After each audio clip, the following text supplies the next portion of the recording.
Bonjour à tous, bienvenue sur le podcast hebdomadaire de la cellule. Aujourd'hui, c'est un ADN avec Olivier. Olivier, ça va? Olivier Sten. Ouais, Avec salut. nous. Fabien Hidvine. Salut. Adrien Cahuzac. Bonjour, bonjour. Cédric Kersao. Salut. Et Jérôme S. qui est avec nous également. Et on va parler d'une théorie, d'une fiction, de je ne sais pas trop comment l'appeler, un thème qui structure, qui hante un petit peu beaucoup d'œuvres de fiction, en littérature, en jeux vidéo, en jeux de rôle. Il s'agit de ce qu'on appelle la théorie du complot. Les théories du complot. Les théories du complot. Mais ça forge aussi dans l'actualité, ça aussi un ah oui, impact important. Et l'actualité également qui est impactée par aussi, les... ouais. Ouais, sur le web qui est un nœud incroyable pour communiquer tout ça. Ouais. Les théories du complot sont vraiment présentes à l'esprit de beaucoup de gens. Certains y croient vraiment, d'autres savent qu'il ne s'agit que de théories, d'autres jouent à se faire peur en parlant. On va un petit peu discuter de tout ça et puis peut-être faire un bref rappel sur d'où ça vient, d'où historiquement ça part les théories du complot. Qui a envie de se lancer ? Moi, je suis chaud. Allez, c'est parti. Allez, Fabien. Je voudrais juste dire un truc avant qu'il y ait que. Ça, pour le coup, c'est un sujet sur lequel je me sens pas nécessairement 100% légitime. Juste que il y a de l'excellente bibliographie et de littérature là-dessus, mais juste que on va essayer de faire un brossage général du sujet, mais c'est vrai. Il faut dire autour de cette table qu'on n'a pas spécialement des spécialistes, plutôt des gens qui sont intéressés pour de potentiels projets, comme Adrien, des gens qui sont fascinés par l'idée, des gens qui s'intéressent à ça parce que moi, par exemple, typiquement, ce qui m'a fait m'intéresser aux théories du complot, c'est le jeu vidéo Metal Gear. Ah, d'accord. J'allais dire c'est l'épistémologie, mais non. Non, pas d'abord. Non, justement, j'ai d'abord commencé par m'intéresser. Moi, j'y suis arrivé en m'intéressant aux théories scientifiques, enfin à la création des théories scientifiques. Autour de cette table, on est tous des gens qui avons vécu le 11 septembre, qui l'avons pris en plein dans la gueule. On était suffisamment adultes pour en comprendre le sens et suffisamment jeunes pour que cela nous choque. Tous autour de cette table, puisqu'on est à peu près de la même génération. Donc, du coup, on a forcément eu une vie. Ouais, moi sur ce point-là, d'ailleurs, j'ai vécu à ZF 10 jours plus tard. Du coup, c'était très rigolo, ça. Ah ouais, donc le genre de coïncidence où effectivement, sur le moment, le cerveau part à 1000 à l'heure. Donc voilà, on n'est pas des spécialistes, mais on est des gens qui aimons en parler, et donc on va en parler sur le podcast de la cellule aujourd'hui. Petite rectification, des gens qui aimons en parler, c'est aussi on subit la théorie du complot, donc des fois on est forcé de s'intéresser à ça. D'accord. Toi, tu te places parmi les victimes de la théorie ? En ce moment, oui. D'accord. Okay. On va en discuter. Fabien, peut-être un bref rapide historique. Ouais. Alors historique, non pas vraiment, mais d'abord pour parler quand on utilise le terme théorie du complot, de quoi on parle exactement ? Parce que en fait, ça recouvre. Le terme est très vague et très équivoque en fait, donc il faut faire attention quand on l'utilise. Quand on parle des théories du complot, est-ce qu'on parle des pensées qui voient le complot partout, c'est-à-dire est-ce qu'on parle des pensées qui voient le complot dans un fait en particulier ? Déjà, ça, c'est une distinction qui est importante. Parler de théorie, en plus, c'est gênant parce qu'en réalité, une théorie, c'est en philosophie des sciences, c'est un modèle qui est censé expliquer la réalité, en fait. Tout à fait. La difficulté, c'est qu'une théorie, en tout cas si on reprend quelqu'un comme Popper, Karl Popper, il faut que ce soit falsifiable. C'est-à-dire que falsifiable au sens où il faut qu'on puisse montrer que c'est faux. En fait, il faut qu'il y ait des expériences qui, leur validité ou non, puissent infirmer la théorie. Voilà, c'est-à-dire, sachant qu'une théorie n'est jamais prouvée en science, c'est-à-dire que si j'ai par exemple une théorie qui dit que tous les corbeaux sont noirs, je peux dire tel corbeau est noir, tel corbeau est noir, tel corbeau est noir, tel corbeau est noir. Si un jour je tombe sur un corbeau qui est blanc, ma théorie sera invalidée, c'est pour ça qu'elle est falsifiable. Mais tant que je vois que des corbeaux noirs, je peux dire ça laisse à penser que ma théorie est juste, mais je pourrais jamais prouver qu'elle est juste. C'est pour ça que c'est important de dire. Je le dis aussi de manière plus générale parce que comme là durant l'année 2013, il y a eu toutes les manifestations contre le mariage pour tous. On a parlé de théorie du genre et c'est un mot qui me tue. Et les gens qui disent c'est qu'une théorie. En plus, le genre n'est pas une théorie. théorie et c'est des bref. Donc c'est là ce que tu as, ce que tu invoques, c'est l'idée de théorie. Voilà, c'est ça. Le terme de théorie que tu interroges quand on parle de théorie du complot. Est-ce qu'on a vraiment le droit d'appeler ça une théorie au sens où pour qu'une théorie soit une théorie, il faut que ce soit un modèle fictif qui soit falsifiable, dont on peut montrer par des faits qu'il est faux. Alors, Fabien, quel terme, toi, te conviendrait mieux? Dépense la pensée. La pensée du complot. Pas mal. Alors, qu'est-ce que j'appelle une théorie pas falsifiable? Donc ça, c'est assez classique en philosophie des sciences. C'est Karl Popper, il pensait beaucoup à la psychanalyse, mais aussi à l'astrologie, c'est-à-dire à tout ce qu'on appelle les pseudosciences, c'est-à-dire les pensées qui prétendent être des sciences, mais en réalité, selon Popper, n'en sont pas. Je crois le matérialisme historique, qui est une branche de la pensée marxiste, était aussi considéré par... Tout à fait. Mais je parle bien du matérialisme historique, hein, je parle pas de tout le marxisme. Je vois Olivier qui rigole. Mais là où je rigole aussi, c'est sur la théorie du complot. On se fait nécessairement piéger, à mon sens, si on discute théorie du complot sans discuter du complot. Alors, parce que utiliser théorie du complot, c'est déjà en fait effectuer un jugement de valeur. C'est-à-dire on dit théorie du complot, c'est pour invalider un certain nombre de points de vue et les invalider sans plus jamais les discuter. C'est de l'ordre de la théorie du complot, donc ce n'est plus de l'ordre du complot, ce qui veut dire qu'on a déjà invalidé ces points de vue-là. Donc en fait, j'ai l'impression que le mot théorie, quand on l'emploie dans théorie du complot, c'est pour dire que c'est quelque chose qu'on a a déjà invalidé en fait. Alors pour aller jusqu'au bout, dire que le terme est péjoratif. Fabien, vas-y. Je pense pas que les gens qui pratiquent les théories du complot appellent ça eux-mêmes des théories du complot. Ils disent c'est ce qui s'est vraiment passé, c'est une vraie analyse que je suis en train de faire. Et alors là où je voulais aller jusqu'au bout sur mon histoire d'infalsifiable. L'astrologie, c'est pas falsifiable, donc pour Popper, ça ne peut pas être considéré comme une science, parce qu'on pourra toujours dire ah oui, mais toi t'es Scorpion, normalement tu devrais agir comme ça, mais tu le fais pas parce que ton troisième décan est tel truc. Donc il y a toujours moyen de justifier, ou c'est suffisamment les prédictions de la théorie sont suffisamment vagues pour que on puisse jamais être pris en défaut. Ça me fait penser à une blague. Vous savez ce que c'est une tautologie? Non. C'est une tautologie. Ouais, voilà, c'est ça. Ouais, voilà, c'est ça. Et après, Cédric, tu voulais ajouter quelque chose ? Après, il y a des systèmes aussi qui arrivent qui arrivent au bout, à savoir, par exemple, la psychanalyse. L'argument qui a tué Freud, c'est qu'il était en fait piégé par son propre système.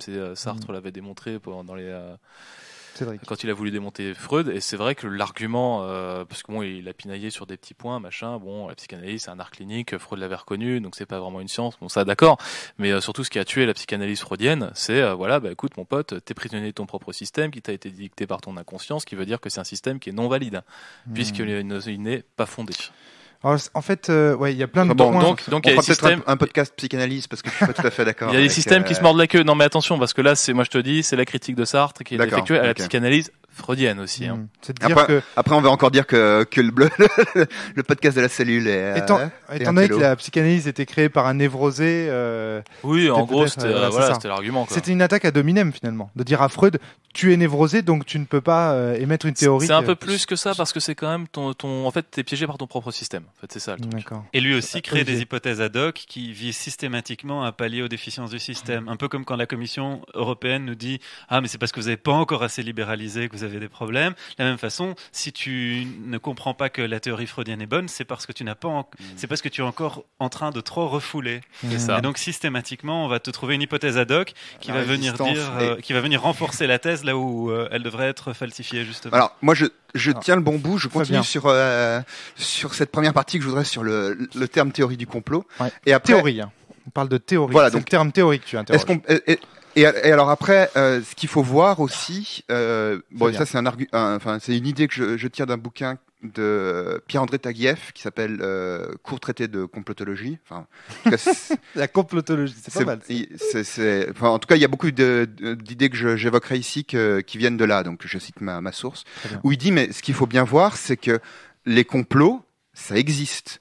Il y a eu des complots pour se débarrasser de gens. Il y a eu des complots pour pousser à de faux procès contre des opposants politiques, etc. Donc, quand on parle de théorie du complot, le terme est équivoque, à la fois parce que c'est pas vraiment une théorie, parce qu'en plus c'est pas vraiment de complot dont on parle, mais plutôt d'une pensée qui est alors, et là j'avance d'un cran, c'est une pensée qui est hyper dans le doute, c'est-à-dire qui est en permanence sceptique, qui est sceptique, mais qui ne s'interroge pas soi-même en fait. C'est une pensée qui est sceptique, donc qui dit toujours ah non mais regardez il y a un deuxième niveau à tel événement, mais qui s'interroge pas soi-même. Et en ça, les pensées du complot. Alors je suis désolé, je j'ai pas de terme adéquat, mais c'est très bien, je trouve, pensée du complot. Les pensées du complot sont des pensées qui sont héritières de la modernité, puisque la pensée moderne est une pensée qui prend de la distance vis-à-vis de ce qu'on voit, tu vois, qui dit non mais attends, un supermarché, c'est un temple de la société de consommation et on est aliéné par, enfin bon là je reprends des pensées de gauche, mais enfin il y a des pensées, tout un tas de pensées critiques sur la société, le capitalisme, et qui essaient de prendre de la distance justement.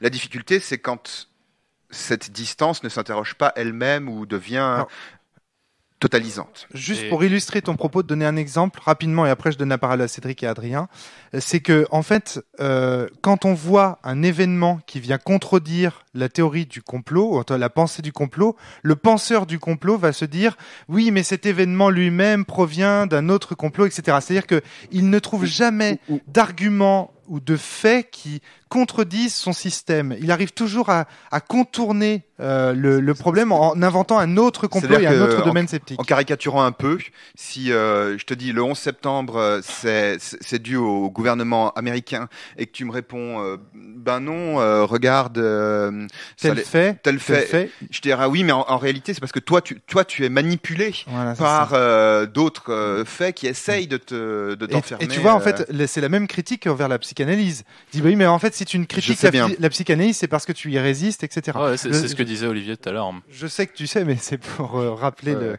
Alors Cédric, tu voulais ajouter quelque chose? Ouais, alors je suis pas d'accord avec la pensée du complot comme héritière de la modernité, parce que si je vois des exemples comme Socrate ou des mecs comme Galilée, ce sont des gens qui ont subi ou des gens gens autour de qui on a tressé en tout cas des complots. Et du coup, c'était pourtant voilà, Socrate c'était il y a 2500 ans. Alors, j'aurais juste te dire Galilée, un truc, c'était il y a c'est que 500 ans. c'est pas parce que ça existait dans le passé que la formulation de l'existence de complots dans le passé, l'histoire est faite au présent, si j'ose dire. C'est nous, dans notre présent moderne, qui analysons l'histoire comme toi tu l'analyses. Et c'est en ça que. Et si tu veux que, ce qu'il y a aussi, c'est que des complots, il y en a des complots réels. Il y en a existé bien avant.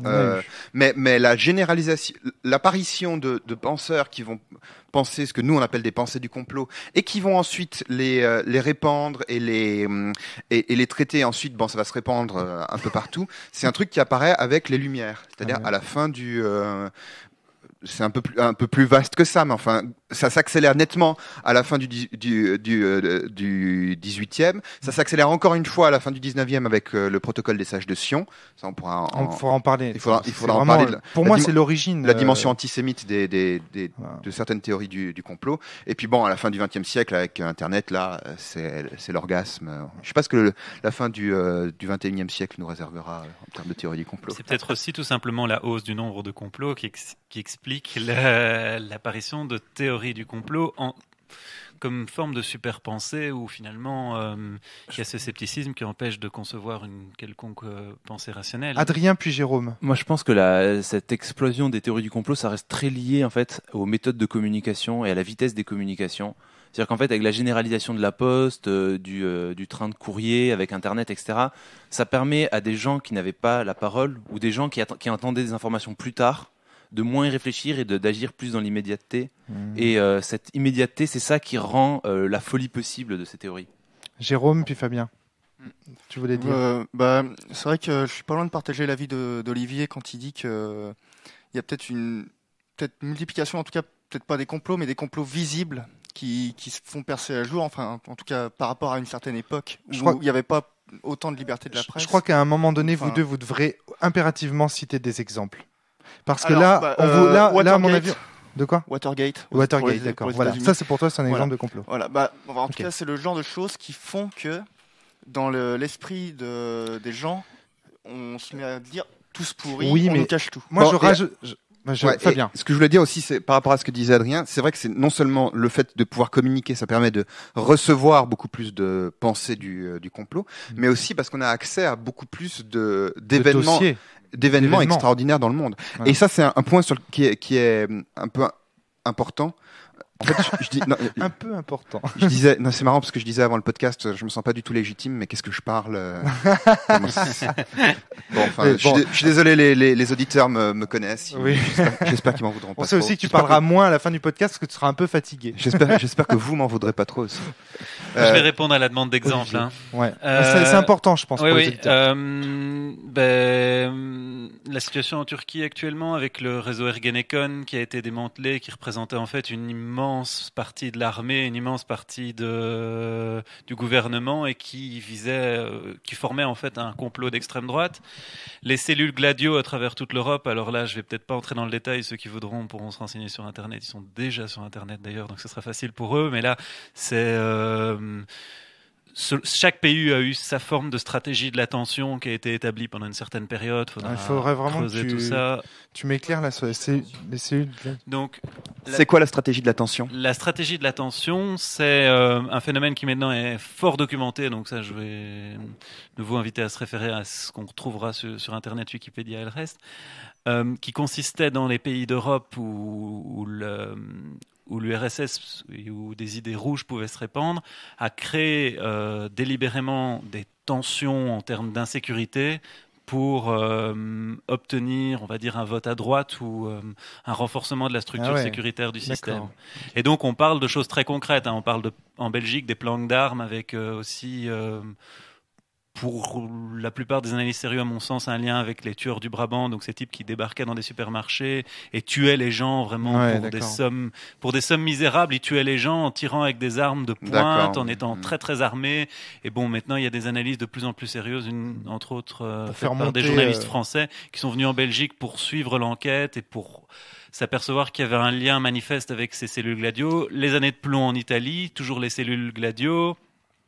Et donc, c'est un exemple, hein, mais si vous voulez me lâcher là-dessus, je peux développer. C'est intéressant de voir les exemples de complots que tu cites, si tu veux, Olivier, parce qu'il me semble que finalement, ces complots sont assez simples. C'est très simple. Alors que dans la théorie du complot et dans la pensée du complot, Fabien demande il me semble qu'il y a quelque chose de très compliqué, que c'est super chiadé, qu'il y a tout le monde qui s'y met. Ce qu'il faut... non, mais une chose, c'est que je repasse la parole à Fabien. Plusieurs choses qu'on pourrait distinctement qualifiés de complot viennent se renforcer mutuellement. C'est-à-dire que par exemple, si vous voyez un documentaire, Les Nouveaux Chiens de Garde, qui vous montre comment la presse est complètement à la botte du système et de ceux qui ont le pognon, vous constaterez qu'en réalité, quel que soit le journal que vous êtes en train de lire, c'est la même personne derrière qui vous parle.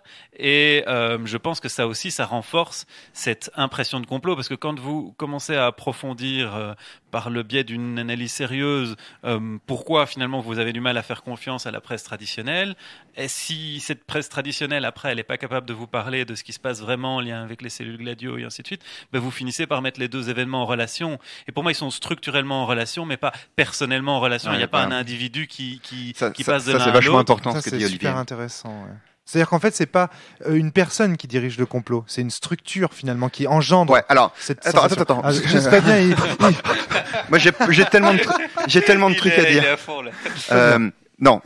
Alors, une fois encore, je le répète parce que ça c'est super important. Les vrais complots, ça existe. Quand on parle de pensée du complot, on parle de pensée du complot qui sont épistémologiquement, c'est-à-dire en termes de règles de création du savoir, hein, de la science, fausses. Enfin, fausses, non pertinentes. C'est ce dont je parlais tout à l'heure avec l'histoire de la falsification. Okay. Donc, alors parlons de super complot. Alors attends. Ça c'est un premier point. Le deuxième point, c'est que ce qui est important de comprendre, c'est que les pensées du complot se développent particulièrement sur des événements spectaculaires.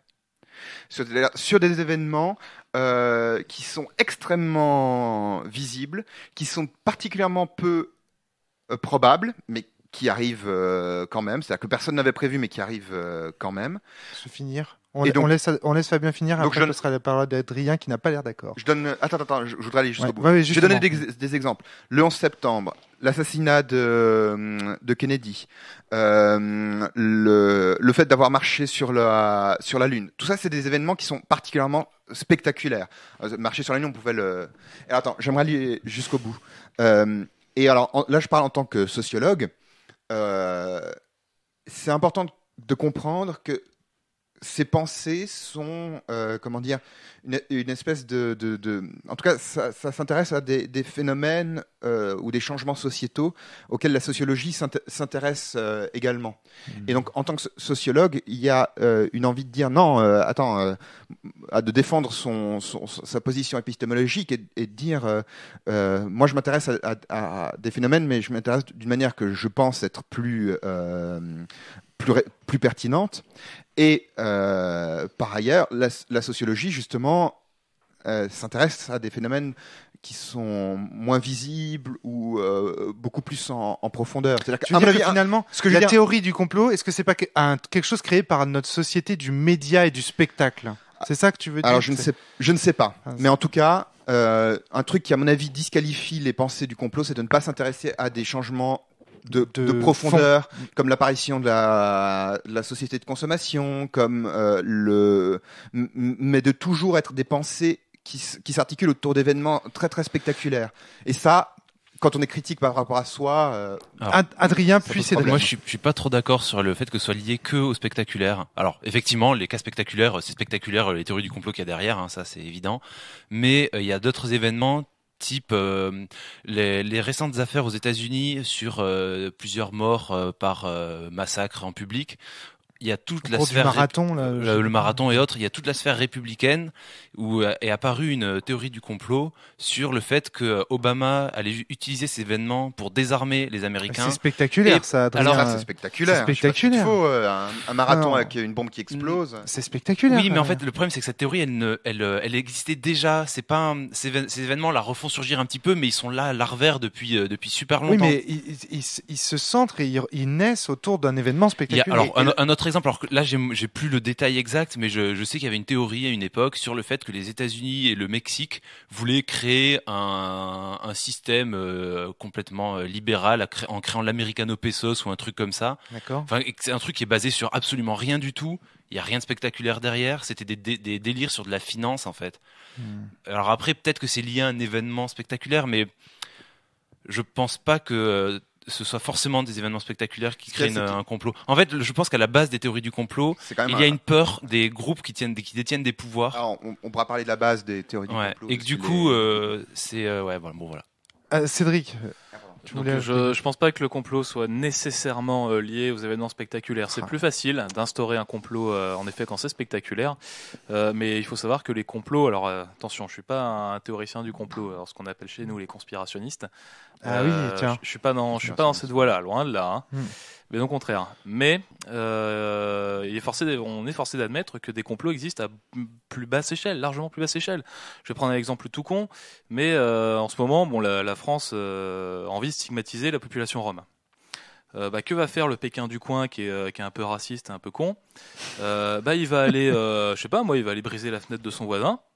Puis il va aller voir son voisin le lendemain, il va dire ouais, j'ai vu le Rome, il a essayé de cambrioler ta baraque.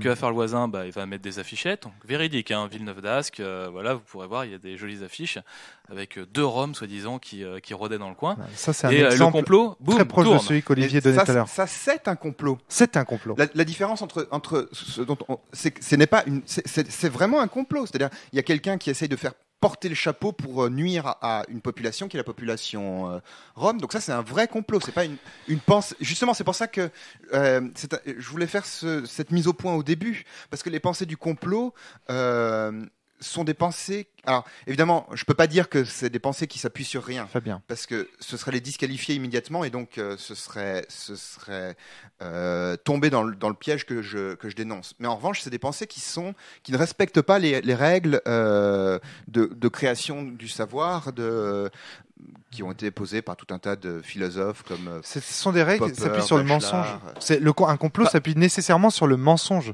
Non, Il y a un moment donné où on fait quelque chose au nom de quelqu'un d'autre. Oui, mais la personne qui crée la pensée n'est pas en train de mentir. Ça, c'est important. Oui, tout à fait.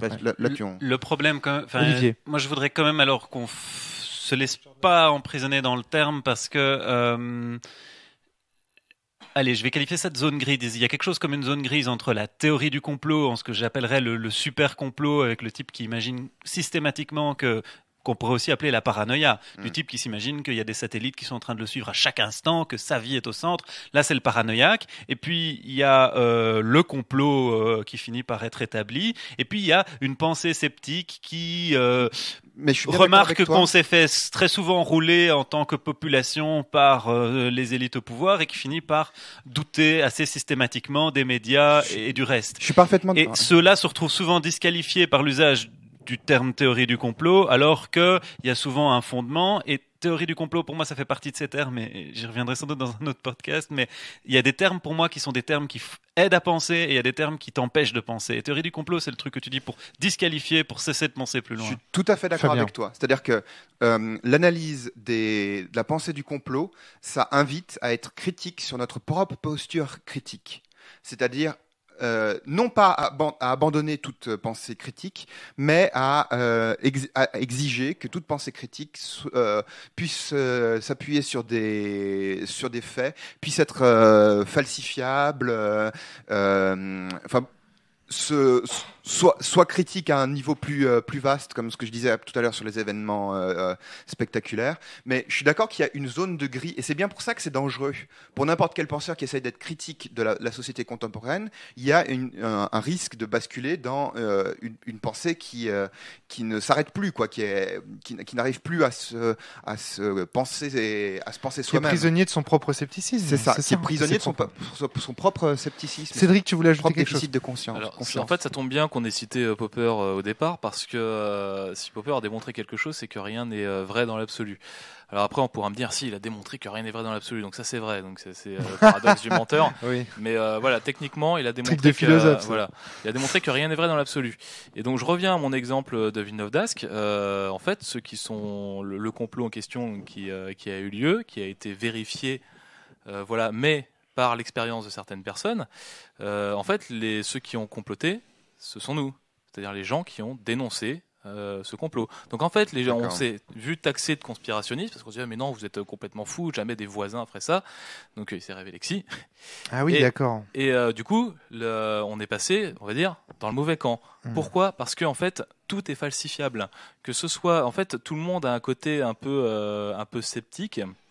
Et du coup, on peut vendre absolument tout et n'importe quoi. Et en fait, le danger est là, c'est-à-dire qu'en dénonçant un complot, tu peux toi-même devenir en fait ce qu'on appelle un théoricien du complot. C'est exactement ce que disait Olivier, c'est-à-dire si on te taxe d'être un théoricien du complot ou un conspirationniste, ben c'est effectivement un mot qui t'empêche péjoratif, qui t'empêche de penser, quoi. Un peu comme quand en jeu de rôle on dit c'est du jeu de rôle narrativiste. C'est ça que tu voulais dire, Olivier? Ou du jeu narratif. Quand tu disais que la théorie du complot, enfin la pensée du complot t'empêchait de penser.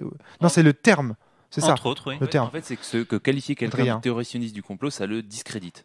Ah oui, non, mais en fait, clair. c'est un argument de quand tu vois, par exemple, en fin d'argument, quand tu as des argumentations, par exemple, dans C'est dans l'air, par exemple, une émission que je suis régulièrement, de centre droit, soi-disant, quand on prend, par exemple, cette émission-là, très souvent, la personne, par exemple, d'alternative économique ou la personne qui représente souvent l'extrême gauche ou la gauche, disons juste la gauche. économique, extrême gauche. Non, pardon. La gauche, en général, ou des propos, on va dire, plus proches de la gauche, dès qu'elle commence à partir sur des théories plus, on va dire, je sais pas comment dire, plus hautes, au sens où elle part sur de parler du système en règle générale, plus très vite, elle est taxée de théorie du complot. Oui, très vite. Ça choque les gens, c'est pour ça. Et voilà, et les trois personnes autour de cette personne rigolent, et puis fin de la conversation. Justement. Il y a un côté, ça casse totalement la pensée. C'est pour ça que je dis qu'il y a un lien, il y a un lien de la pensée du complot. Ça s'observe, ça. Avec la pensée critique, qui est souvent une pensée de gauche, mais pas nécessairement. Hein. Il y a des pensées critiques de droite et d'extrême droite, donc ça se trouve à... Ou même non situé politiquement, Nietzsche, tu peux rigoter. Mais... Oui, absolument. Nietzsche, par exemple, c'est une pensée qui est difficile à placer politiquement. Ça, Alors après, moi, On va pas partir. C'est Ouais, pas un pas podcast tant sur Nietzsche. que ça, mais ouais. Moi, j'ai un On en problème. parlera en off. Ça marche. J'ai un problème là-dessus, c'est que est-ce que c'est pas finalement, quand on dit ça, est-ce que c'est pas finalement donner raison quelque part aux théories du complot que de dire finalement on a raison de s'interroger sur certaines. On a raison de s'interroger, mais il faut aussi s'interroger sur sa propre interrogation. D'accord, ok. Ouais, tu prends du recul sur le phénomène. Jérôme. Je voulais revenir sur quelque chose que tu disais, Fabien. Quand tu disais que les pensées du complot ne s'intéressent pas au changement de fond. Alors, sur Internet, on peut en trouver des gars qui font, alors pour le coup, des super complotistes qui mélangent un peu tout et n'importe quoi, Illuminati, francs-maçons, Templiers, etc. Et qui te font un mélange de toutes les théories du complot, mais ils ont il y en a qui arrivent à avoir une belle toile d'araignée presque cohérente, quoi. Et ils te disent, oui, c'est parti de l'argent des Templiers que les Juifs ont récupéré pour monter les banques et prendre le contrôle sur le... Mais tu vois... Enfin, ce que je veux dire, c'est que... Ok. Elle a un nom, ta théorie, j'en parlerai juste après, Fabien. C'est Metal Gear, non? C'est quasiment c'est presque ça. Hein. Vas-y alors. Vas-y, Ced, je t'en prie. Alors en fait, cette théorie, c'est une théorie qu'on appelle la synarchie. C'est Olivier, toi, tu as peut-être entendu parler. Donc en fait, la synarchie repose sur le fait que les Templiers, et c'est vrai, techniquement, les Templiers sont les premiers banquiers au monde. Parce que ce sont ceux qui ont créé, en gros, la carte de crédit. Je sais pas si vous voyez comment ça fonctionnait au temps des Templiers, mais quand tu étais un Templier, tu avais un coupon avec voilà, je possède tant de pognon. Je vais dans un château, je sais pas moi, qui appartient à un autre mec dans un autre pays. J'arrive avec mon coupon, je peux retirer tant de pognon quoi. C'est en fait j'ai une carte de retrait plus qu'une carte de crédit. Et en fait ainsi de suite, le trésor des Templiers a été incommensurable et ça aurait été en effet récupéré, soi-disant donc.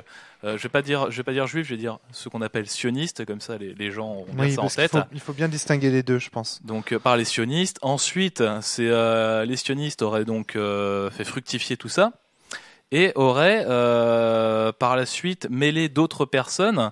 Donc début du XXe siècle. Au début du XXe siècle, cet argent aurait servi en fait à financer des guerres, donc la guerre 14-18 ainsi que la guerre 39-45, afin de s'enrichir sur cette guerre-là.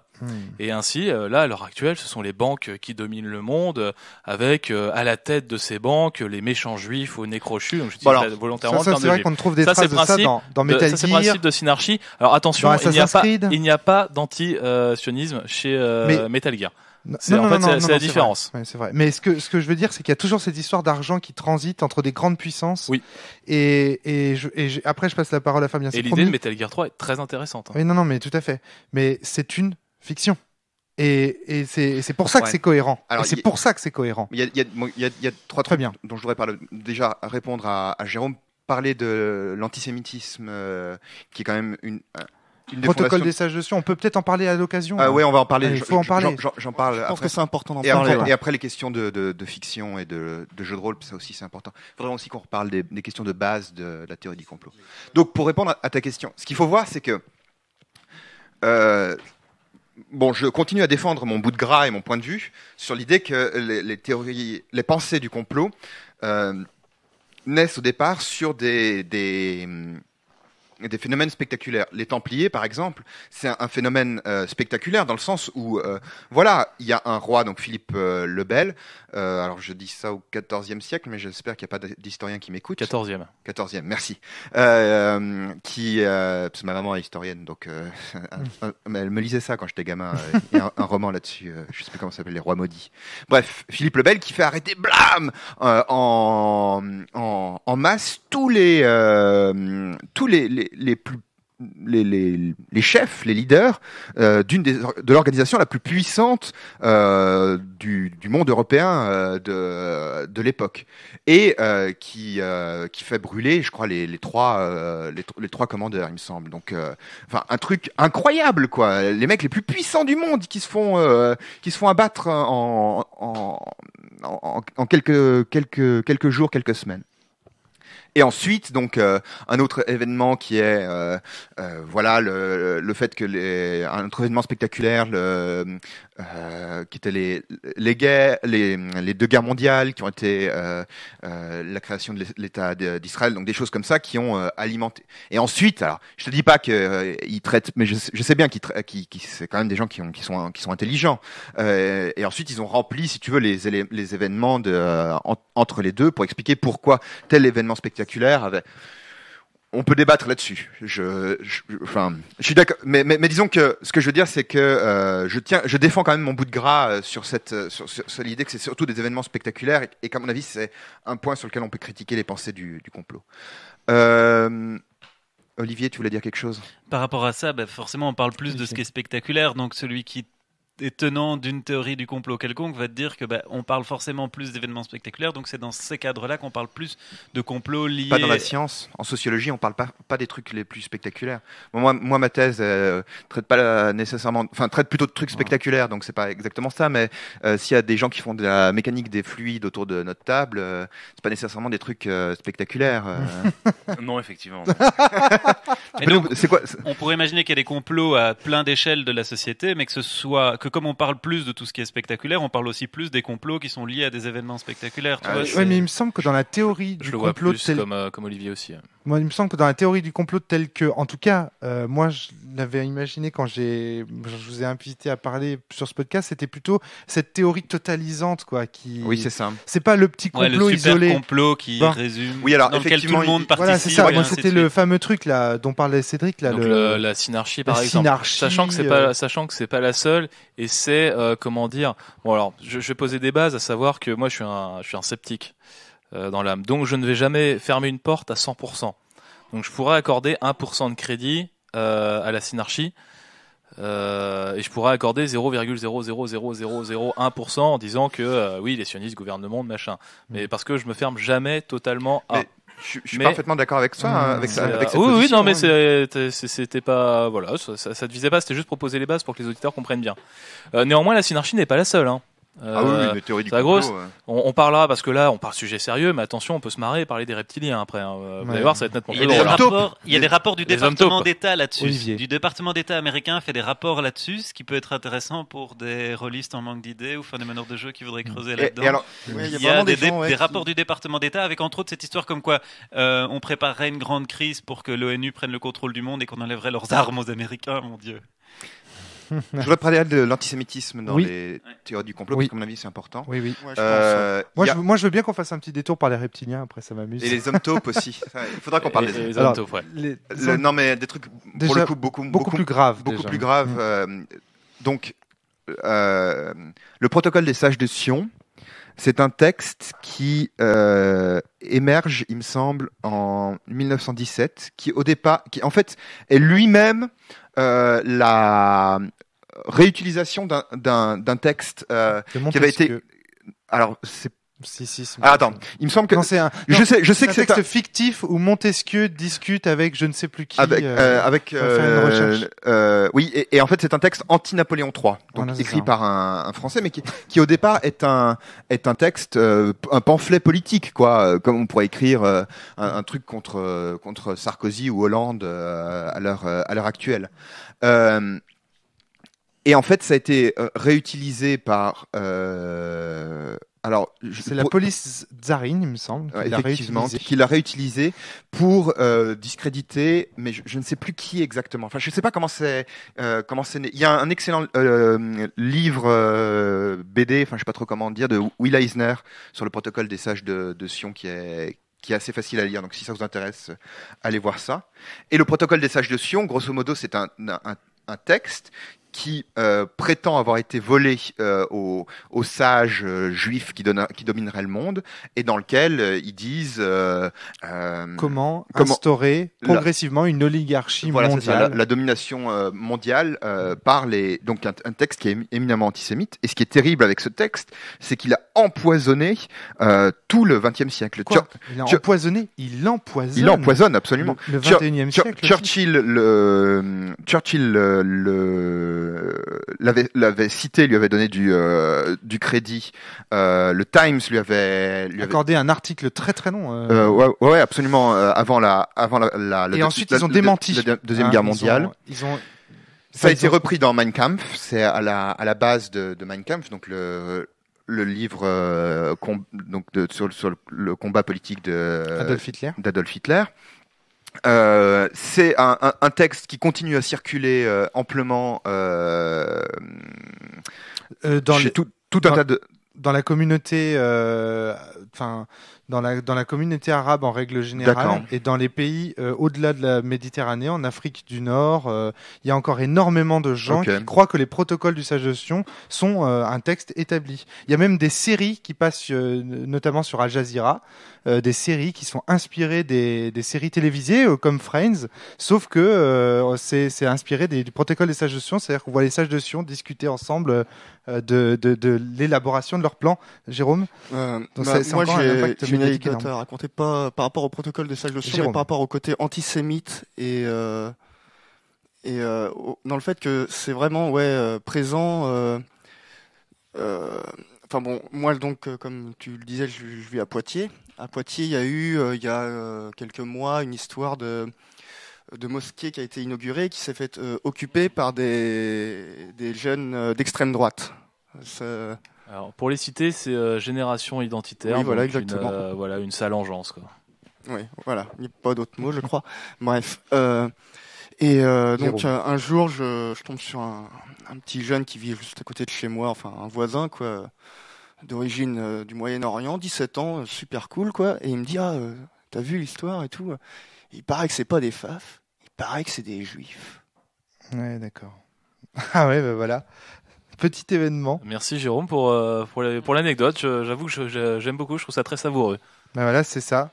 La preuve que ça structure encore la société, et même la société française. Et du coup, je voulais juste revenir, j'en ai juste pour 2 secondes, c'était pour nuancer un petit peu le propos pour les auditeurs, à savoir qu'on disait, oui, la communauté arabe, attention, c'est une partie de la communauté arabisante, y croit, certes. Attention, parce que les antisionistes ne sont pas non plus en majorité. Non, oui, c'est une minorité. Effectivement, c'est important de dire que de la même manière que le Ku Klux Klan ne représente pas la totalité des chrétiens. Voilà, pour prendre l'exemple de la télé, il y a des dingues partout, quoi. Je suis d'accord, mais il y a quand même des groupes structurants et des organismes politiques sérieux qui défendent le protocole des sages de Sion comme un texte fédérateur. Ça, c'est le premier point. Deuxième point, il faut savoir que c'est un des livres les plus vendus au Moyen-Orient. Sur les marchés. C'est un texte, ouais. C'est un des textes, pardon, excuse-moi. Mais c'est c'est toujours, à l'heure actuelle, un des top des charts. Ce qu'il faut dire aussi, pour pas qu'on ait l'impression d'être ceux qui sont en train de... Parce que justement, la théorie du complot, c'est une théorie qui est à la fois dévoilante et moralisante. Enfin, bon. Donc, qu'on n'ait pas l'impression qu'on est en train de faire notre propre théorie du complot de notre côté dans la baronnie à Saint-Malo. On n'est pas en train de dire que tous les gens qui s'intéressent à la pensée du complot sont des antisémites. Bien sûr que non. Enfin, voilà, c'est pas du tout ce qu'on est en train de dire. Simplement, l'antisémitisme a joué un rôle important dans une grosse part, oui. dans le développement des pensées complotistes. Des pensées complotistes. Olivier. D'autres choses qui ont joué une grosse part, je m'excuse de me répéter, c'est les complots, ceux qu'on a identifiés. Il y en a un autre qui me revient à l'esprit que je trouve assez impressionnant, c'est les armes de destruction massive en Irak. Il y a quand même un type qui est venu jurer à l'ONU que ça c'était bien des photos de laboratoires itinérants de Saddam Hussein qui n'existaient pas. Donc on a quand même des raisons de douter. On a des raisons de douter, à mon avis, autant de ce qu'on lit dans la presse que ce qui nous est dit par un autre. Et donc on doit exercer une réserve critique vis-à-vis de tout ce qu'on apprend, que ça vienne des théories du complot ou d'ailleurs, et après on juge en fonction des éléments dont nous on dispose. Mais c'est un problème parce que nos sources habituelles d'information nous trahissent en fait. C'est sans doute de là que vient un des gros problèmes. Adrien. Surtout qu'en plus des véritables complots, il y a aussi les erreurs dans la presse qu'il peut y avoir. Genre par exemple récemment, lors du déraillement d'un train, il y avait des photos qui circulaient, qui étaient en fait un train qui avait déraillé en Russie et pas celui qui avait déraillé en France. C'est le genre de bavure. Et ça pourquoi le piratage d'un compte Twitter de la Maison Blanche, je crois, je sais plus exactement, qui disait que Barack Obama a été pris dans un accident, dans une bombe ou autre, et aussitôt la bourse new-yorkaise qui chute de X%. Enfin, là, non mais c'est super bête, mais ça devient un impact des médias par leur pouvoir d'influence Ça c'est lié à cause des l'immédiateté. accidents. Ouais, C'est lié c'est à ça, ouais. Internet. Aujourd'hui, si tu veux être un média au top, il faut que tu sois. Déjà, la presse écrite meurt. Pourquoi ? Parce qu'elle n'est pas réactive, pas assez. Et donc aujourd'hui, il faut être dans l'immédiateté. Résultat, tu vas réutiliser des photos d'événements, etc. L'affaire DSK aussi. Qu'est-ce qu'il y a eu comme complot autour de l'affaire Qu'est-ce qu'il y a encore comme complot Qu'est-ce autour qu'il y a encore? Parce que, finalement, Ah oui, même, absolument. tout le monde est dans le flou, quoi. Quelque chose. Fabien, tu voulais rajouter quelque chose ? Je voulais, c'est pas vraiment un truc. Bon, c'est une transition vers les questions de fiction. On va Voilà. pas parler des reptiliens non plus. Je veux mes reptiliens. On parle quand même beaucoup aux rôlistes sur le podcast de la cellule. Tout à fait. Moi, ce que je veux dire, le message que j'aurais envie de donner à propos des théories du complot, c'est employez-les en sachant de quoi vous parlez. C'est-à-dire sans que ce soit quelque chose de trivial, d'évident, même en rigolant, c'est quelque chose qui, moi, je trouve que ça pose problème. C'est-à-dire, il faut avoir une certaine méfiance ou une certaine réserve sur quand on utilise ce genre de choses, parce que voilà, ça a des conséquences qui sont pas neutres. Tu veux dire que c'est finalement un thème grave qu'il faut aborder avec recul Voilà. et sagesse. Tu vois, quelqu'un qui utiliserait la Shoah ou la pédophilie en jeu de rôle, ben, je dirais pas ne l'utilise pas, mais fais gaffe quand tu l'utilises et sache que c'est pas tout à fait neutre comme Olivier. Donc la politique est toujours une chose sérieuse et de la même façon les théories du complot le sont. Mais si tu veux, on a l'impression en tout cas quand je lis un bouquin comme Delta Green par exemple, qui est un supplément de Cthulhu qui est très très bien, hein, qui est super bon, mais j'ai l'impression qu'on trivialise un peu les théories du complot avec des nazis morts-vivants. Oui, mais en fait la théorie du Amérique du complot, Sud. le triangle des Bermudes, c'est devenu une base pulp en fait. Ouais. Mais à mon avis, il faut quand même. Je pense que ça vaudrait la peine d'être plus. En fait, c'est important de prendre du recul. Prudent. Mais quand on aborde ces théories du complot d'un aspect pulp, je pense qu'on peut quand même garder ce côté humoristique. Non, moi par contre, j'aimerais réagir. Moi, j'aime pas du tout les discours qui disent faudrait être plus prudent que de faire des allusions à X-Files dans Delta Green. Je veux dire, à un moment, on va plus rien avoir le droit de dire si on n'arrive plus à faire des blagues. Je te dis pas que t'as pas le droit de dire. Je te dis pas que t'as pas le droit d'en parler. Je te dis juste qu'il faut prendre ça avec sérieux et avec prudence. Je suis pas du tout en train de te dire. Non, mais tu fais pas œuvre de censure. Tu dis juste. Voilà. Lorsqu'on aborde ces sujets, ce qui serait sympa, c'est de faire en sorte qu'ils soient abordés à leur juste valeur. Voilà, et de manière critique, et sans que ça devienne une évidence. Dans un jeu comme Delta Green qui est un peu fait pour jouer du X-Files, de ce que j'ai cru comprendre. Ouais, complètement. Comment ne pas être caricatural et fantaisiste ? On voit l'homme à la cigarette dans X-Files, on voit machin, tout ce qui... Oui, mais c'est pas parce qu'une œuvre a trivialisé auparavant certaines choses que... Moi, je trouve pas qu'elle l'a trivialisé. C'est plutôt classe, en fait. Ce qu'elle fait. Moi, j'ai pas vu.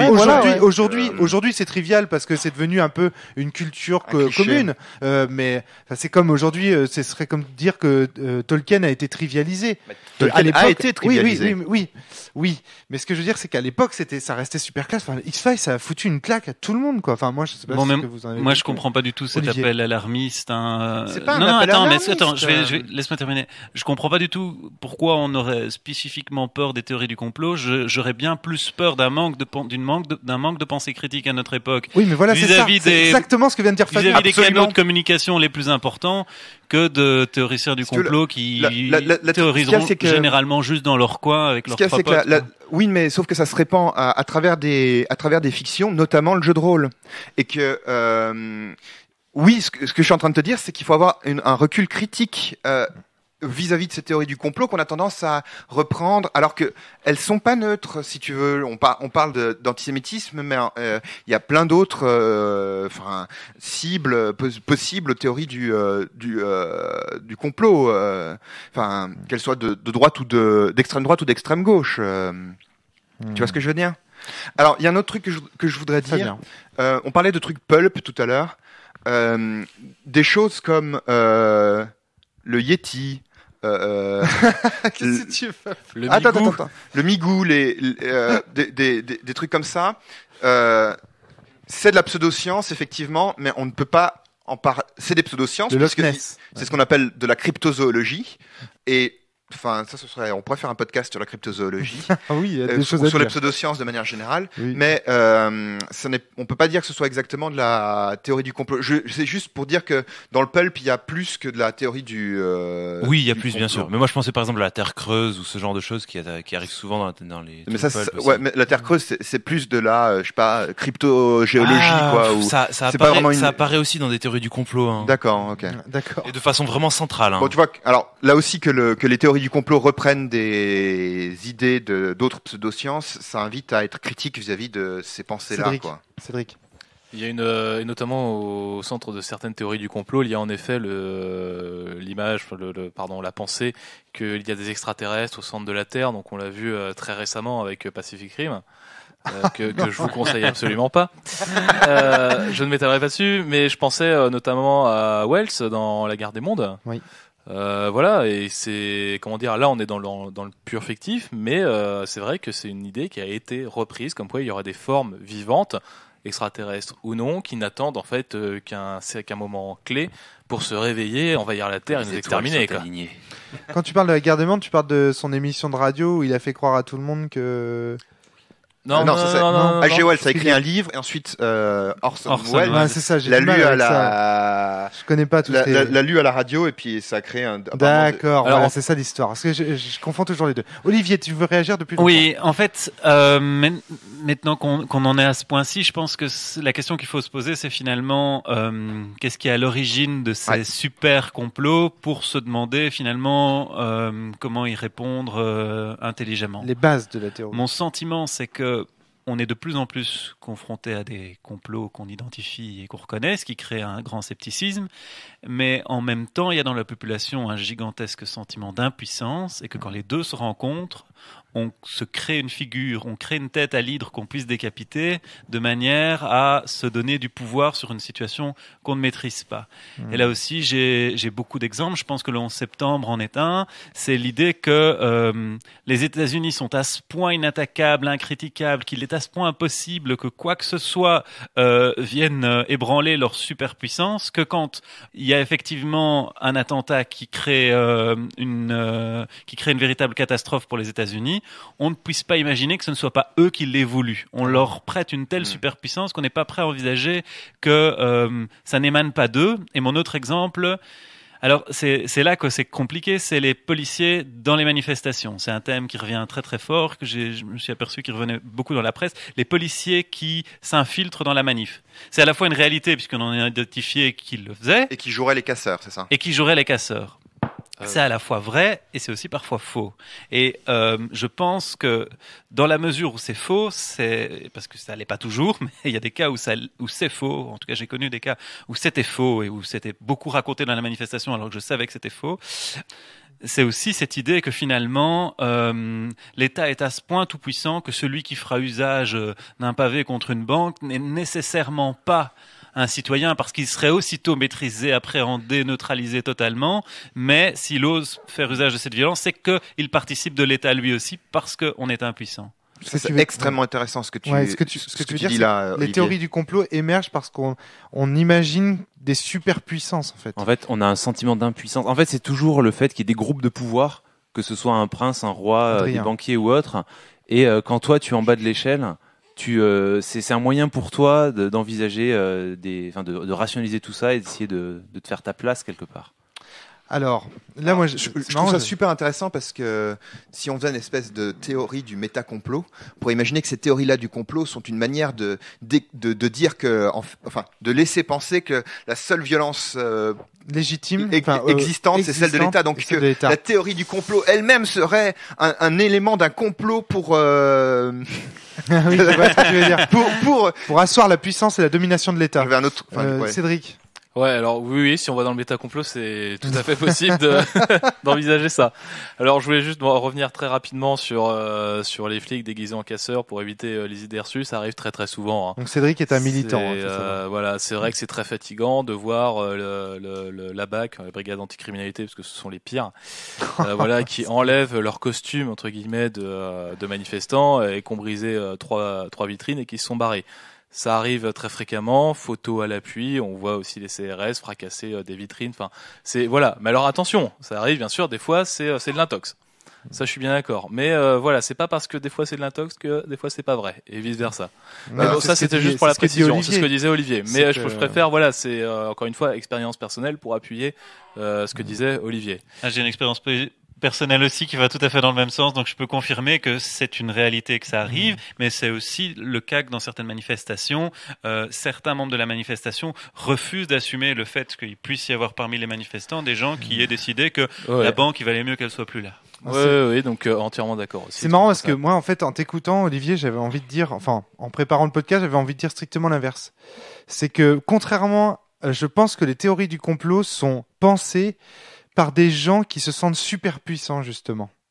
Parce que ils ont la... parce que quand on pense la théorie du complot, on pense aussi pouvoir un jour en faire partie.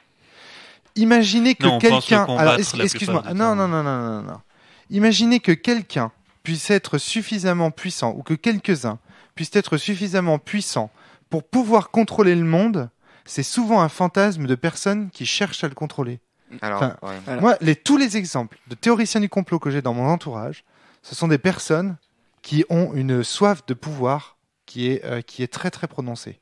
Et c'est pas un hasard, je pense. C'est parce que l'idée qu'il puisse y avoir un complot sous-entend qu'il puisse y avoir des comploteurs et donc des gens super puissants dont ces gens voudraient eux-mêmes faire partie. Vous comprenez ? Moi, je pense qu'on peut soutenir strictement l'inverse de ça. C'est ton expérience personnelle.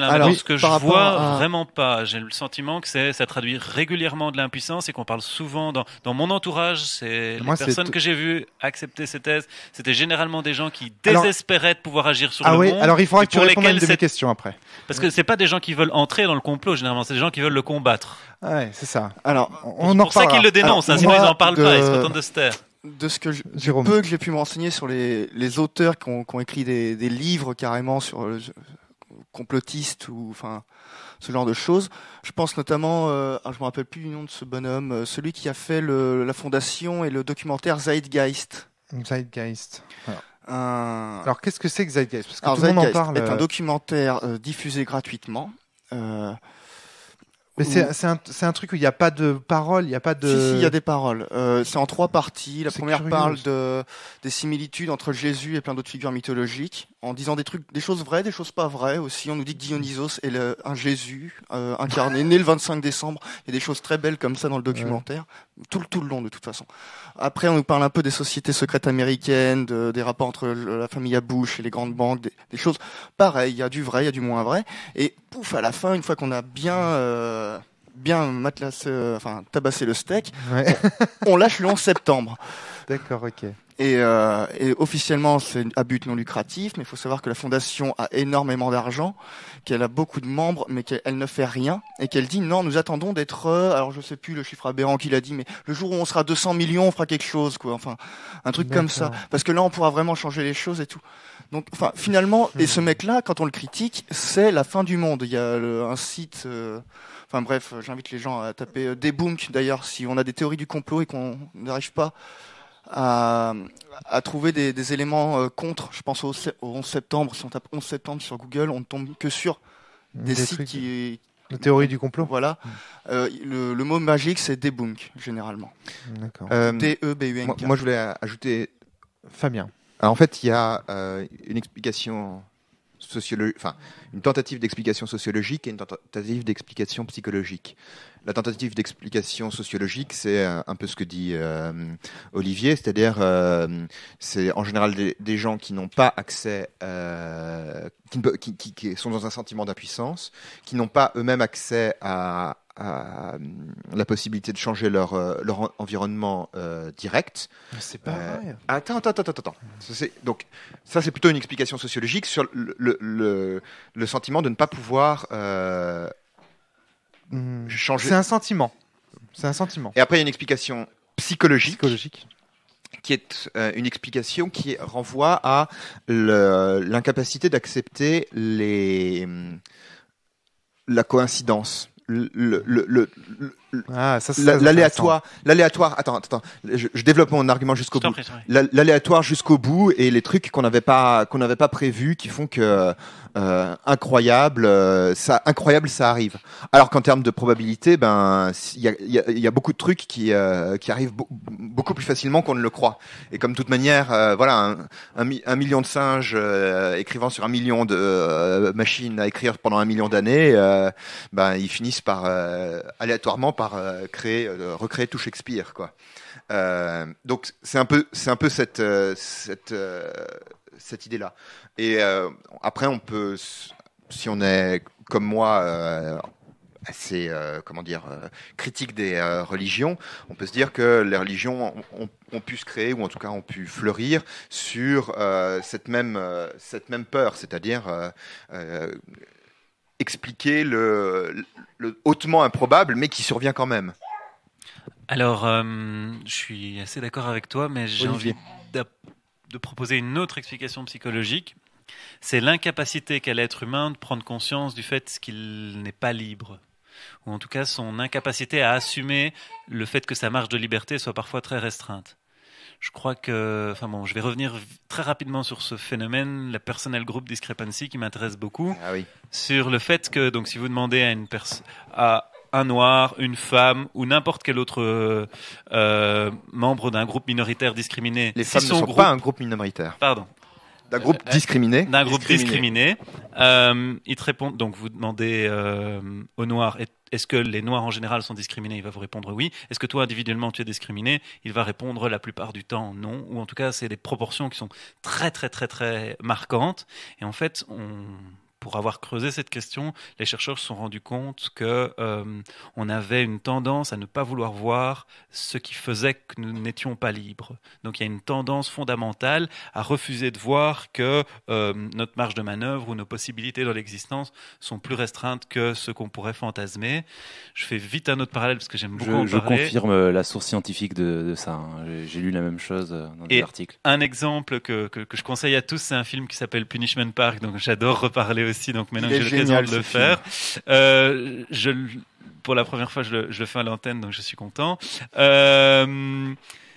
Une situation où il y a 3 personnes qui sont poursuivies par un tank de l'armée américaine et qui se cachent derrière une dune. Et à un moment, attends, il faut expliquer pourquoi. Oui, donc j'avais essayé de faire le plus court possible.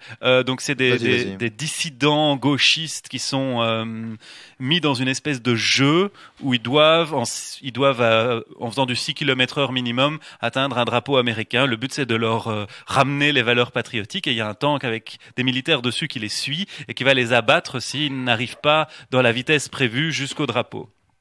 Et à un moment, on se trouve avec 3 personnages cachés derrière une dune. Parmi eux, il y a un hispano qui dit allez les gars, assez joué, c'est ridicule, de toute façon il faut jamais nous tuer, on est citoyens américains. Il se lève, il se prend une balle dans la tête de la part des militaires, son corps s'écroule et les 2 autres restent cachés derrière la dune.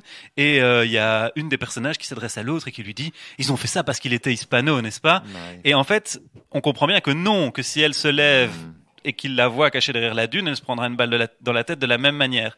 Mais elle refuse de l'admettre, elle refuse de pouvoir envisager que elle aussi, sa vie puisse à ce point ne tenir qu'à un fil, qu'elle soit tenue par des règles absurdes et que finalement sa marge de manœuvre dans ce qui lui reste de vie est extrêmement réduite. Et du coup, elle s'externalise par rapport au groupe au groupe victime. Et alors pour aller jusqu'au bout de ça, ce que tu c'est veux ce phénomène par lequel on veut pas voir qu'on n'est pas libre. Juste 2 secondes, je voulais préciser que c'était un film de Peter Watkins qui est un monsieur très intéressant s'il en est Fabien, qui a fait de bons films. Et donc pour bien comprendre l'intérêt de la personal group discrepancy, c'est que ce que tu veux dire par là, c'est que les gens ont tendance à ne pas s'impliquer dans un groupe dont ils sont pourtant hautement dépendants, c'est ça? Non, c'est simplement que cette problématique-là, je la connais bien et elle m'intéresse. Et j'aborde sous cet angle-là la pulsion fondamentale qu'on a à ne pas voir quand on est contraint. C'est-à-dire à ne pas voir les formes de contraintes qui s'exercent sur nous, à ne pas voir les endroits... C'est une façon de s'extraire des dangers qui nous guettent en fait. Les C'est ça, un dangers peu. et les limites à notre liberté. C'est-à-dire Voilà. on veut se fantasmer comme ayant 1000 possibilités, 1000 avenirs, 1000 Et donc du coup on est 1000 prêt à espaces inventer possibles. Et donc on est prêt à s'inventer beaucoup de choses pour que garder cette croyance cette qui nous est chère. liberté continue à exister. Voilà, c'est ça. Si on se Ouais, rend cette compte liberté. qu'on est face à une Cette croyance de liberté. cette tout croyance de en fait. liberté, bien Ce entendu. mensonge. Ça, c'est- Si on est face à une structure qui nous opprime, si on se rend compte qu'on est dans une structure où il y a certaines forces économiques qui font qu'on a peu de chances que la démocratie soit une réalité, si on se trouve dans une situation où on fait le constat que les médias nous mentent systématiquement, on peut soit décider que, il y a plusieurs postures possibles, celle du nihilisme total où on abandonne complètement le navire, et une des postures pourrait être aussi, il y a la posture du combat évidemment, et puis il y a une posture qui consiste à essayer de, comme je le disais, vraiment donner une tête, donner un visage à l'ennemi pour pouvoir le combattre plus facilement. Si tout ça c'est une structure avec 10 types en haut, et sans doute le vice-président, mais pas le président parce que lui il est trop gentil et il va démettre son vice-président à la fin et on sera tous contents, alors on se donne les moyens de reprendre le contrôle de notre destin. D'accord. Donc c'est une manière de... J'essaye de te suivre parce que autant je comprends bien ton idée de base, autant le lien avec la théorie du complot me semble un peu flou. C'est-à-dire c'est le besoin de se redonner du pouvoir. Bah en oui, mais fait, justement. de Et se donc, redonner du pouvoir c'est pas face contradictoire. Alors, c'est face pas à un système contradictoire qui est avec ce que extrêmement tu disais abstrait, tout à en fait. l'heure, Olivier, quand tu disais que finalement, c'était la théorie du complot était la source était à l'origine issue de l'impuissance. Ah non, justement, tu te donnes une fausse puissance pour compenser le fait que dans la réalité, tu te retrouves confronté à une grave impuissance. Cédric. D'accord. Oui, alors puis ça va même un peu plus loin parce que oui, la plupart du temps chez les gens, la théorie du complot est un aveu de faiblesse. C'est-à-dire voilà, oui, l'ennemi est beaucoup trop puissant. Moi, je peux aller tuer le président, mais de toute façon, on s'en fout. Derrière, il y a 10 mecs qui vont le remplacer parce que moi, je crois à la synarchie, parce que voilà. Puis en plus, les reptiliens pas le une protègent. En plus, les C'est vrai qu'il faut reptiliens le qu'on parle protègent. des reptiliens. Il y a ça, mais il y a encore plus grave, c'est qu'il y a des gens qui se disent anti-complot, donc ce qu'on appelle les conspirationnistes finalement, qui vont dire qu'ils vont dénoncer des complots et qui en fait vont utiliser ces mêmes complots pour garder du pouvoir sur ces gens justement qui sont faibles, qui ont besoin de ces complots pour structurer leur vie, pour dire oh là là, regardez comme on est malheureux, on nous opprime, machin. Et ça se vérifie dans tous les partis politiques. Et quand je dis bien tous, dans tous les partis politiques, en tout cas français de mon expérience personnelle, je pense notamment au parti communiste. Je voudrais, Fabien. sur un ton un peu plus léger, il me revient un truc. Je crois que c'est dans Delta Green justement, où à un moment ils disent non mais si vous faites attention, tous les complots, toutes les pensées du complot, pardon, pas les complots, visent à détruire, enfin à décrédibiliser le gouvernement américain.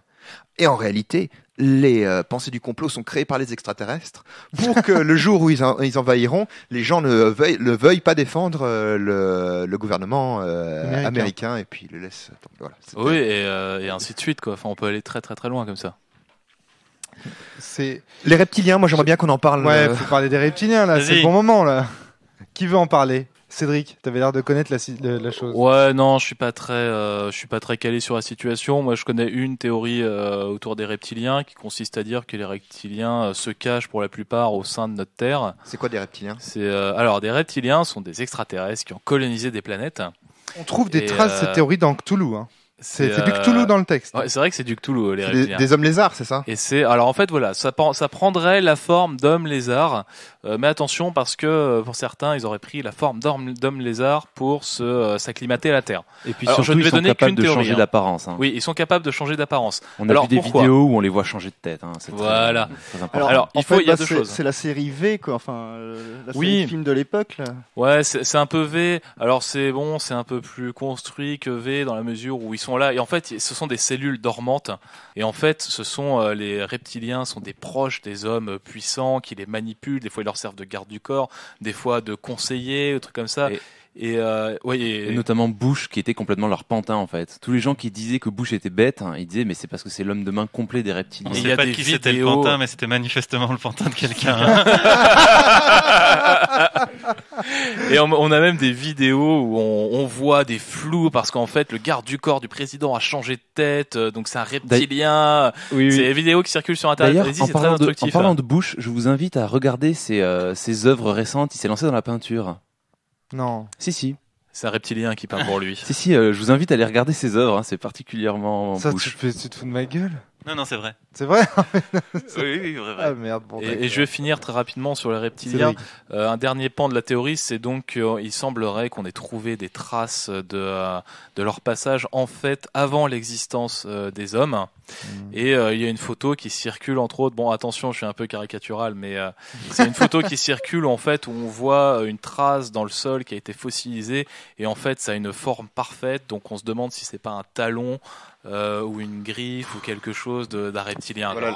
C'est génial, les grands anciens. L'incapacité à expliquer, à accepter l'improbable. Mais Sur les hommes taupes, bon, là Alors pas du tout calé sur les hommes taupes. J'ai entendu parler, mais alors je caricature à fond, mais c'est une manière de montrer, de reparler de l'infalsifiabilité des théorie du complot. de ces théories du complot qui justement n'en sont pas des théories. elles ne sont pas Falsifiables. puisqu'elles ne sont pas falsifiables. Absolument.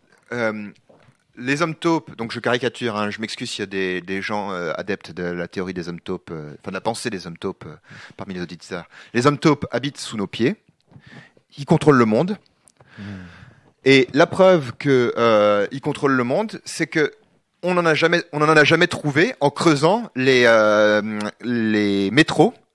Puisque justement, comme ils contrôlaient le monde, ils pouvaient décider des plans du métro et donc s'assurer que ça ne croise jamais leur terrier d'hommes taupes. Alors, ça me fait penser au grand dieu spaghetti, tout ça en fait. Ouais. Le grand dieu spaghetti, c'est autre chose. C'est des anti-cléricaux, enfin des laïcs américains qui ont dit non mais attendez, à ce moment-là, moi je peux créer ma propre religion qui s'appellera la religion Le pastafarisme. voilà, du grand dieu spaghetti et qui me demande. Donc, mais ça c'est encore un second degré par rapport aux hommes taupes. Enfin, ceci dit, selon ton argument, c'est parce qu'on ne les a jamais vus qu'ils existent. Voilà. Moi, je connais une secte beaucoup plus connue qui s'appelle le christianisme. C'est exactement la même chose. Dieu existe parce que je ne l'ai jamais vu.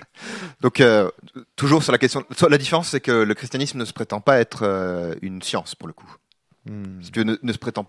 Ouais, bon. Ne prétend pas à la réalité. On pourra en reparler dans un cadre états-unien, par exemple. Je pense que. Ouais, d'accord.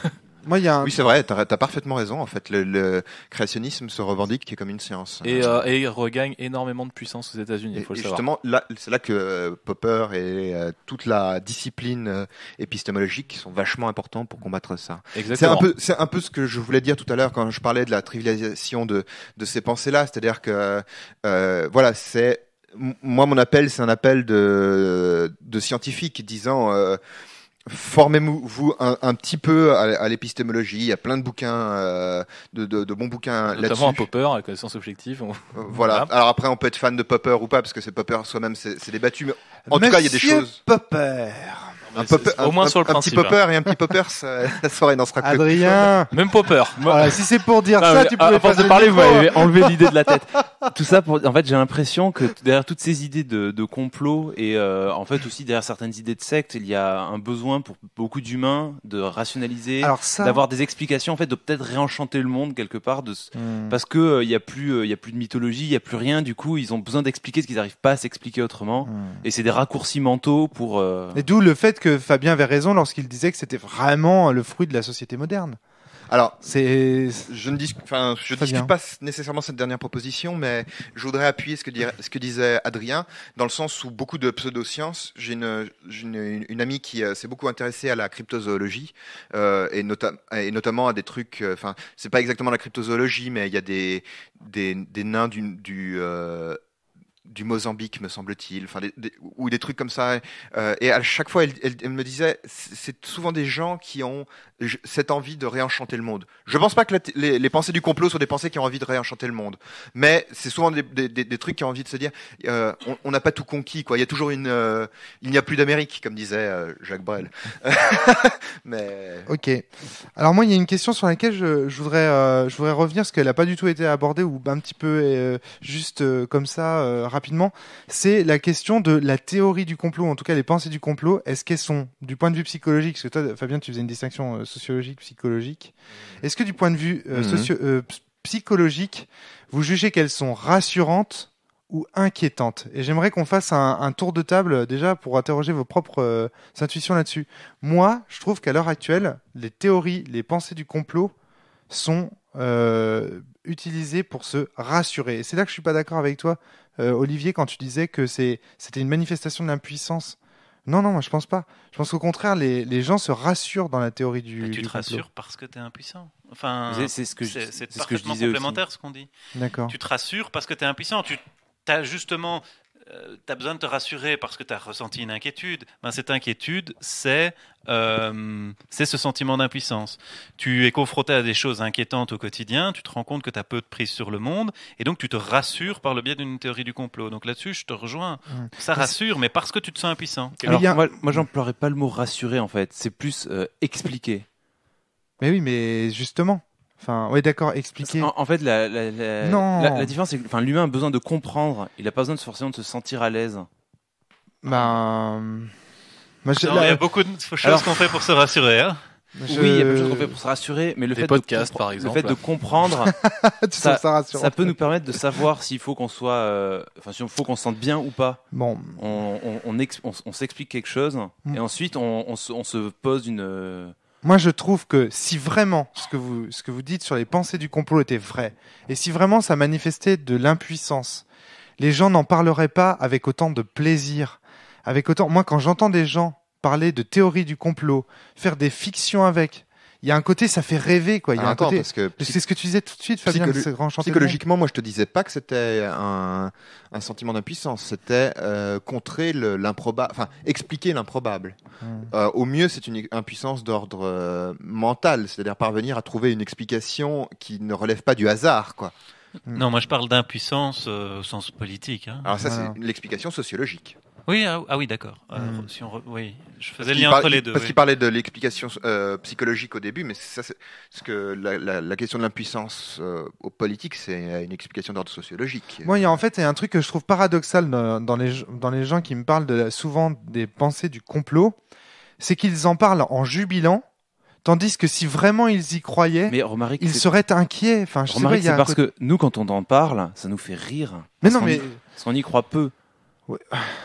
Oui, non, moi, on y croit avec ce petit pourcentage de certitude qu'on se garde pour au cas où. Non, mais je partage l'expérience de Romaric. Les gens qui m'ont parlé, qui m'ont fait découvrir Zeitgeist, m'en parlaient le sourire aux lèvres, vraiment comme si.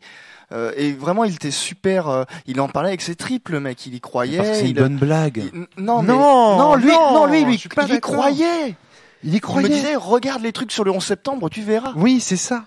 Alors, si je puis me permettre, je vais faire une comparaison toute bête, mais le vieux qui est pris par sa fenêtre, le couple adultère, il cautionne pas ce qui se passe. Pourtant, il va te raconter l'anecdote en jubilant parce que ça va apporter du piment dans sa vie. Les conspirationnistes ont un plaisir malsain à propager ce qu'ils appellent la vérité. Et il y a absolument pas. C'est un aveu de faiblesse involontaire. C'est du ragot de petits villages, mais à la grande échelle. Vous avez franchi le pas du jugement de valeur, je veux bien le franchir avec vous, personnellement. Mais c'est... Bon alors, personnellement, je me désolidarise de ce qui vient d'être dit, mais... D'accord. Mais c'est normal, parce que toi, t'en as une analyse froide et comme ça, mais... Attention, je parle du point de vue psychologique. Moi, ça m'intéresse aussi d'aborder la pensée du complot, non pas d'un point de vue épistémologique ou sociologique, mais aussi d'un point de vue purement intime, vos expériences, votre vécu sur le truc. Ouais, ça m'intéresse. Voilà, et puis alors, ce que j'avais aussi envie de dire, c'est que là, on est en train d'utiliser des anecdotes d'ordre personnel Tout à fait. qui n'ont pas une valeur scientifique réelle tant qu'elles sont Moi, pas analysées plus en profondeur, quand mais elles sont pas plus renseignées. en même temps, je vous elles demande sont de pas- faire. Là, je vous demande de faire un tour de table. Je vous demande, Ok, voilà. d'accord. C'est aussi une question pour rebondir et pour partir sur d'autres débats. Moi, C'est juste, j'ai pas arrêté de faire chier mon monde avec mes histoires de rigueur scientifique, donc là, je vais jusqu'au bout. non, mais là, soyons clairs. Ici, je vous demande de parler de ressenti. Je vous parle pas de faire de la théorie scientifique. Moi, par exemple, chaque fois que j'entends parler psychologique, hein. pour moi, pourquoi la théorie du complot et la pensée du complot pourquoi est-ce qu'elles font l'objet de fiction qui nous plaisent? Qu'est-ce qui fait qu'il y a quelque chose là-dedans qui nous plaît?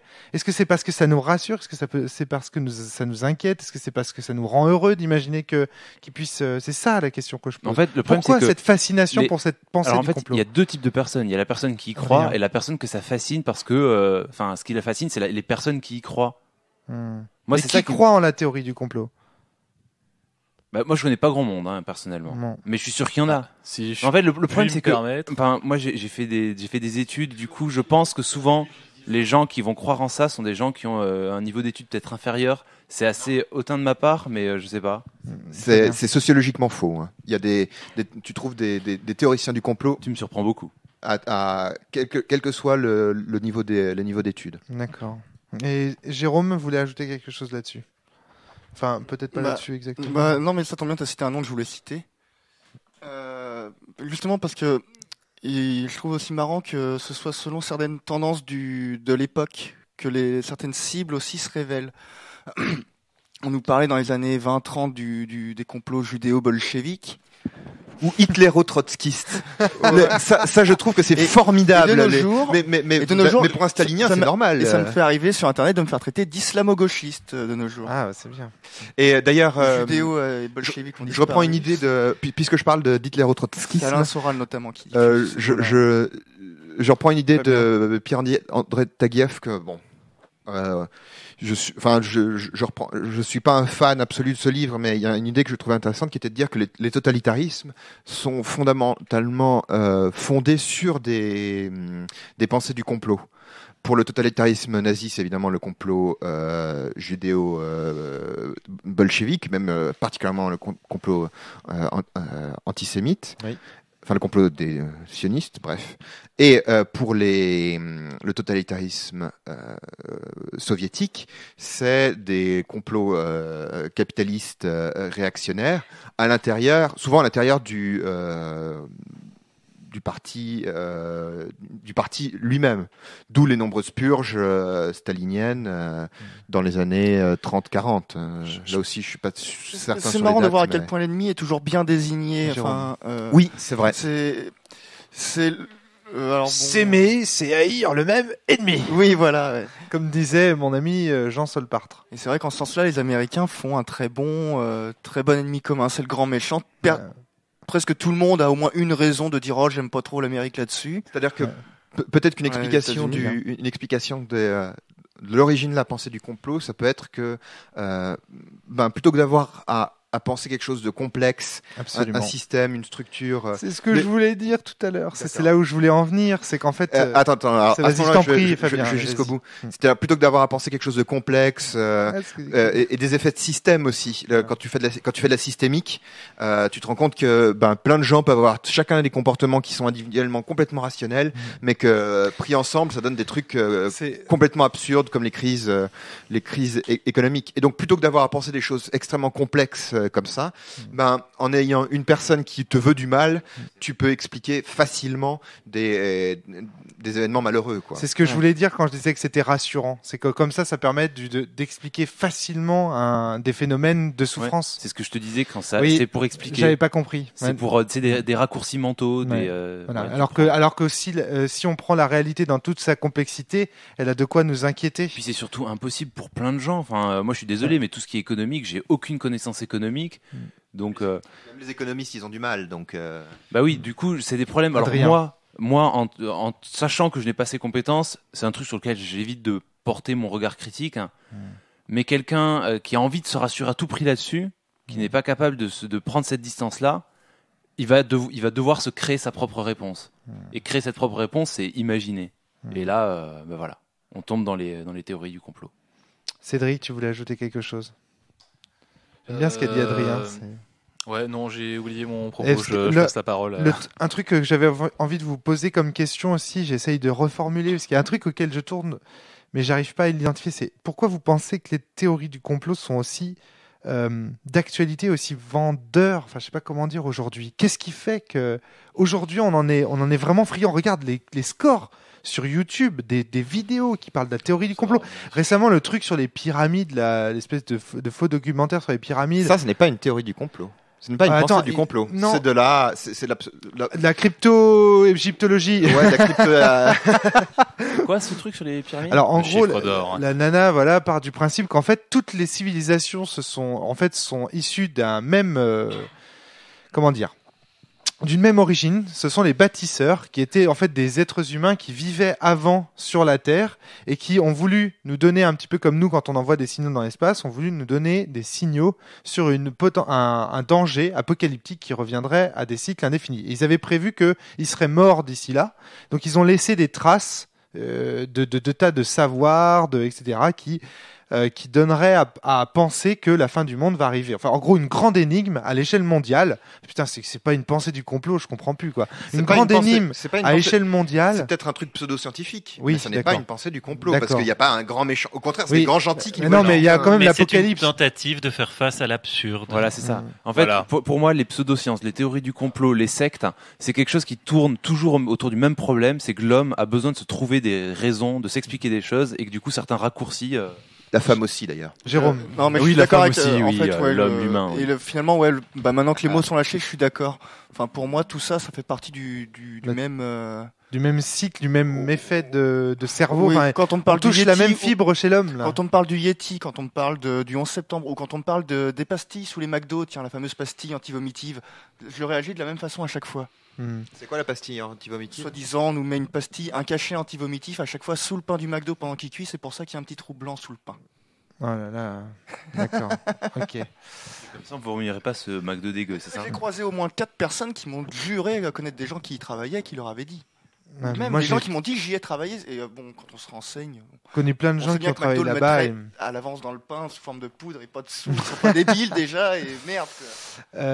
Cédric puis Olivier. Ouais, alors rapidement pour revenir sur comment dire, on a l'impression que c'est un côté simple en fait la théorie du complot. Oui, alors pardon, pour les pyramides, si c'est un petit côté, si on pousse un peu, c'est un petit côté théorie du complot parce qu'il y a une volonté en fait de nous cacher la vérité.